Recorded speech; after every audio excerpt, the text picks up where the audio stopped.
Hey guys, and welcome back for today's video. This is going to be video number 1 in a 4-part series that I'm going to release over this coming week, where essentially what I want to do is go through the early caucus and primary states and give my prediction and essentially just kind of a rough draft on how I think things are going to play out as we head closer to those early states of Iowa, New Hampshire, Nevada, and South Carolina. So obviously this is video number 1, so I'm going to start with the first state of Iowa. Then the next one's going to be on New Hampshire, followed by Nevada, and then wrapping things up with South Carolina. But it is important that I note that this is kind of just a rough draft prediction on how I think things might play out.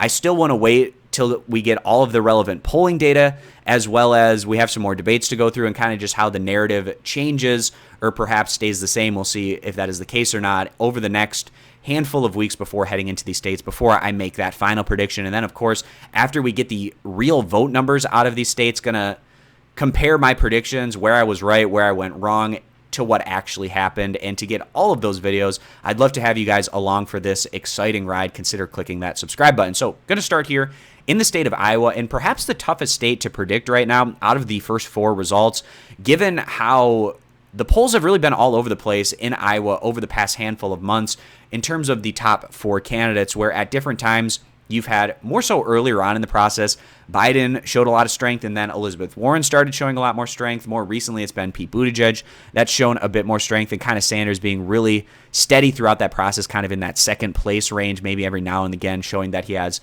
the ability to get into that first place slot and being really competitive with the rest of the field in that upper tier.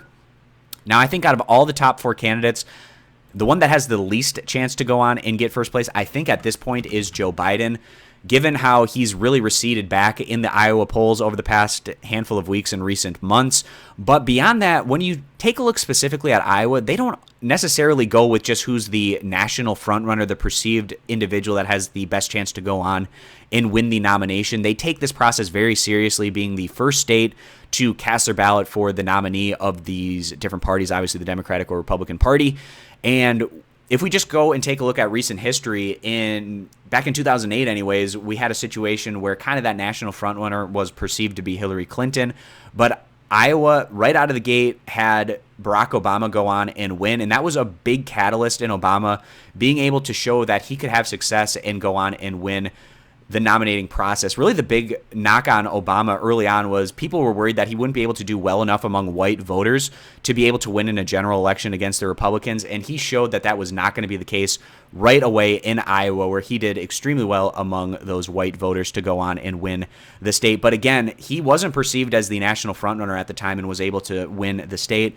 And then if we take a look in 2016, Bernie Sanders was a significant underdog heading in to Iowa, but he was able to outperform even what the polls were saying, and it was essentially a head-to-head 50-50 tie between Sanders and Clinton right out of the gate there in Iowa. So again, they pay a lot of attention. They keep an open mind on these different candidates. And Biden, he's the perceived national frontrunner, obviously, right now, given where he's at in the polls, but that doesn't necessarily translate to him having success right out of the gate in Iowa. So I think that's where Biden stands at this point in time.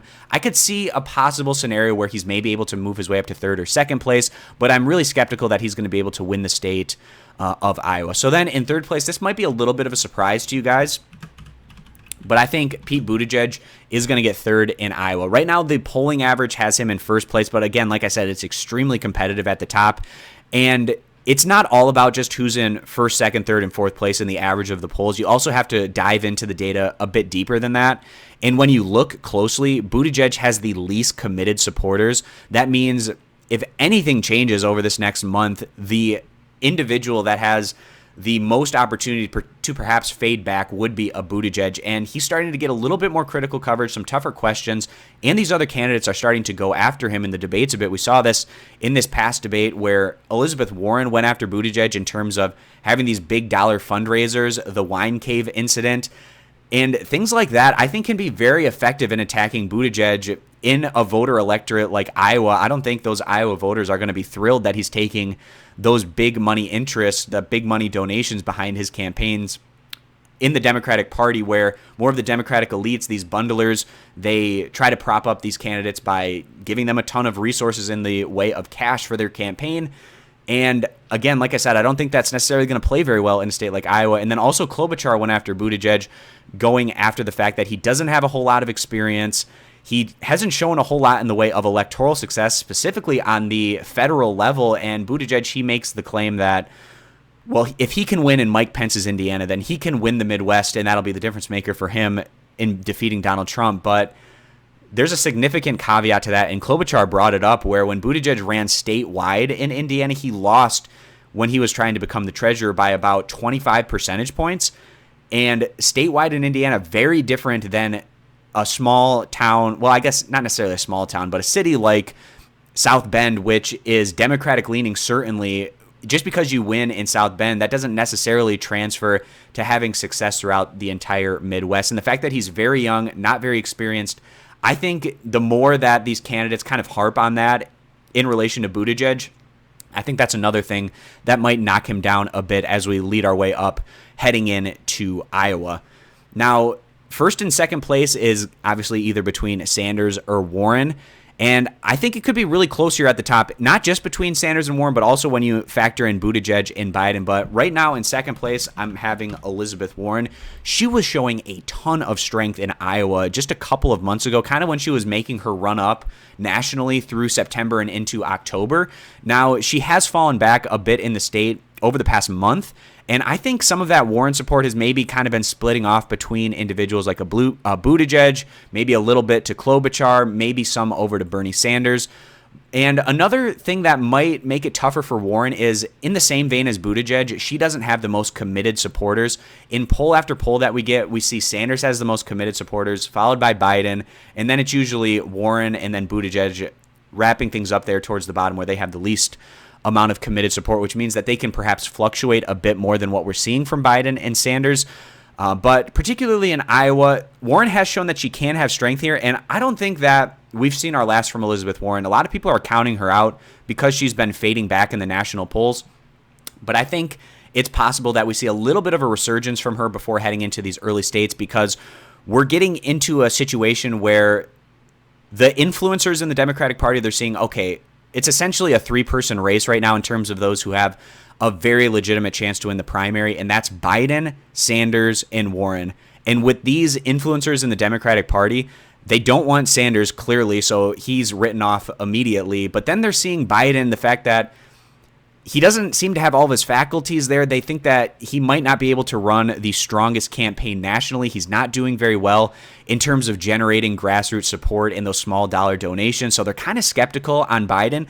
So that kind of just de facto leaves Warren, where a lot of these Democratic influencers, they don't necessarily like Warren because they think she's too progressive, but they clearly don't want Bernie Sanders, and they're skeptical on Joe Biden. So I think we could get into a situation leading up to the month of February where Warren starts to get a lot more support behind her from these influencers that can possibly change the narrative. And who knows, maybe that has an effect or not. Maybe I'm looking too much into it, but she has been able to bring in more support from that Obama coalition in particular, and it seems like they might be heading into a situation where they're warming up a bit towards Warren. We'll see if that has a positive effect on her campaign or not. I actually think the best case for Warren would have been just to continue to stay on that very progressive path, which was the catalyst that led her up to having a lot of success, where it seems like, anyway, she's moderated a little bit. I don't want to take too much away from that, though, because she's still a very progressive individual. And out of this entire field, probably the only individual that's more progressive than Warren is, of course, Bernie Sanders.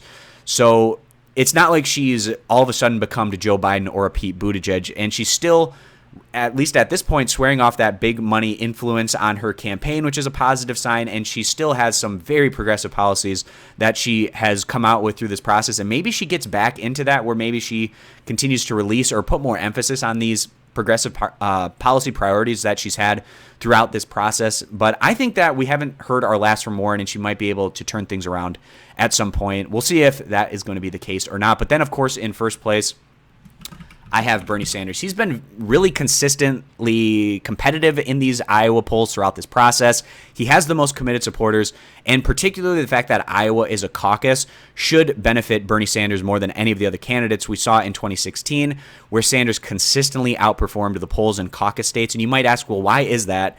And it is because with caucuses, it's much more difficult to participate. It takes a lot more time and effort. It tends to be individuals that are more politically active.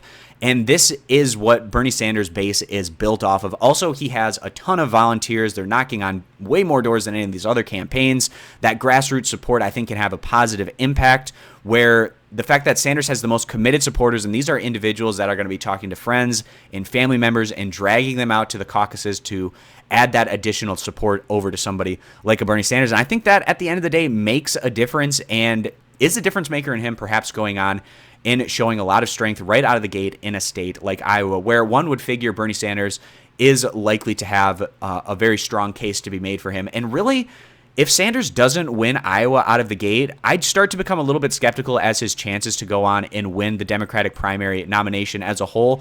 Because when we take a look in 2016, it was throughout the Midwest where he had a ton of strength, in particular in a lot of these caucuses in the Midwest and then going out west.